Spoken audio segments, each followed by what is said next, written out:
Loh, kamu kalau niat ingin mendapatkan ridho Allah dan barokah dari guru, kalau pinjem itu setidaknya ngomong dulu. Jawaban santri saya apa? Allah Maha mengetahui apa yang saya maksud. Akhirnya saya pikir ini jangan-jangan membaca satu niat baru ini.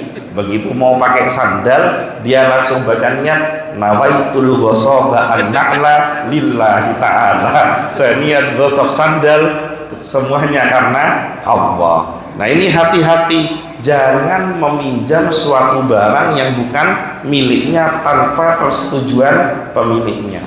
Pinjam saja kalau nggak ngomong itu dilarang dalam ajaran agama kita, apalagi kita mengambil sesuatu yang bukan hak kita secara zalim, secara paksa. Ini diajarkan dalam peristiwa Isra wal Mi'raj Nabi Muhammad SAW.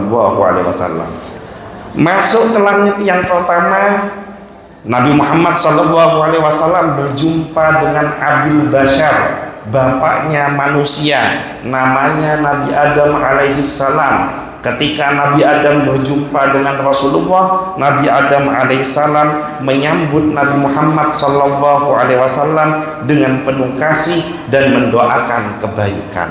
Ini juga ajaran Islam, ajaran agama. Kata Nabi, man kana yu'minu billahi wal yaumil akhir, siapa yang beriman kepada Allah dan hari akhir, falyukrim dhaifahu, maka hendaknya dia memuliakan tamunya. Jadi Bapak Ibu, ketika kedatangan tamu, memberikan hidangan yang terbaik yang sesuai dengan kemampuannya, memberikan minuman yang terbaik sesuai dengan kemampuannya, memberikan tempat ternyaman sesuai dengan kemampuannya, itu termasuk dalam rangka mencontoh sunnahnya para nabi dan rasul yang senang memuliakan tamu. Ini tadi saya alami, saya silaturahim ke rumahnya Ustadz Zul, luar biasa dimuliakan. Begitu duduk disambut dengan durian, setelah makan durian digilingkan kopi hasil gilingan beliau, saya minum. Begitu pulang kekenyangan, ketiduran, ditelepon sama Pak Ketua menjelang adzan Isya. Itulah alasan kenapa saya terlambat datang ke sini, karena barokah durian dari Ustadz Zul. Nah, ini yang dilakukan oleh Nabi Adam alaihissalam, menyambut dengan penuh penghormatan, menyambut dengan penuh kasih sayang. Dan setelah Rasulullah SAW berada di dalam langit yang pertama, berjumpa dengan Nabi Adam, Rasulullah SAW diperlihatkan Nabi Adam ini kalau noleh ke sebelah kanan, di belakang sebelah kanan ini ada rohnya seluruh keturunan beliau, mulai dari zaman Nabi Adam sampai ila yaumil qiyamah. Ini kelompok anak keturunan yang solih-solihah, kelompok keturunan anak yang beriman. Sementara begitu noleh ke sebelah kiri, ini ditampakkan keturunan beliau dari zaman beliau sampai ila yaumil qiyamah, kelompok-kelompok yang durhaka, kelompok-kelompok yang ingkar kepada Allah Subhanahu wa Ta'ala. Jadi begitu noleh ke sebelah kanan, dilihat di situ ada arwahnya Imam Maliki, ada arwahnya Imam Ghazali, ada arwahnya para keturunan beliau, senyum bergembira.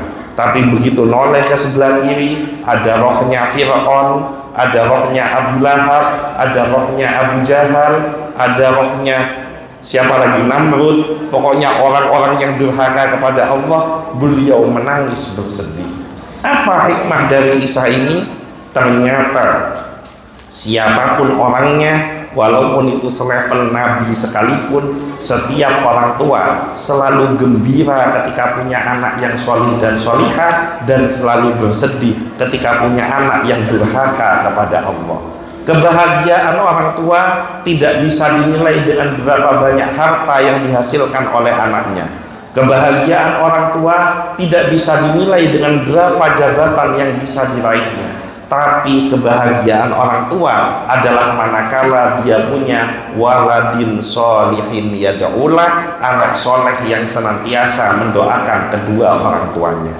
Bahkan hebatnya anak yang soleh, misalkan bapak ibu punya anak, mulai dari kecil diajarkan ngaji, diajarkan wudhu, diajarkan sholat, diajarkan perbuatan-perbuatan yang baik. Begitu anak ini dewasa, dia melaksanakan kebaikan, bapak ibu sudah wafat. Ini yang hadir di sini punya rencana mau mati kan ya? Ada nggak yang punya rencana nggak mau mati? Semua ada jadwal mati ya ini ya. Kalau dilihat dari bentuk-bentuknya, insya Allah nggak ada yang hidup selamanya ini.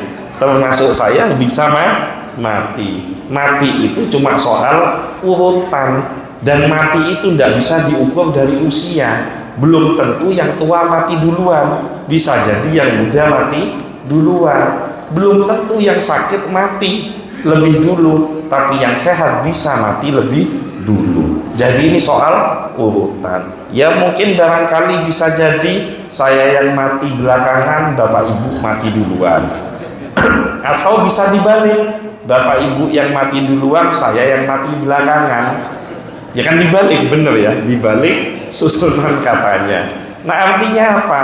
Artinya ketika orang tua dia wafat, kemudian si anak yang dari kecil ini dididik ilmu agama dengan baik, anaknya dewasa, ketika anak ini melakukan kebaikan walaupun tidak diniatkan untuk kedua orang tuanya, datang ke Masjid Al-Huda, kemudian melaksanakan sholat isya berjamaah, mengikrarkan di lisannya usolli fardhul isya'i arba'a raka'atin mustaqbilal qiblati ma'muman lillahi ta'ala Allahu Akbar. Enggak ada sedikit pun niat saya sholat pahalanya saya hadiahkan kepada kedua orang tua saya, sekalipun tidak terbersit niat ingin menghadiahkan pahala kepada kedua orang tua, tapi amal soleh yang dikerjakan anak ini, sholat yang dikerjakan anak ini, pahalanya dihadiahkan kepada kedua orang tuanya tanpa mengurangi pahala sholat yang dia kerjakan.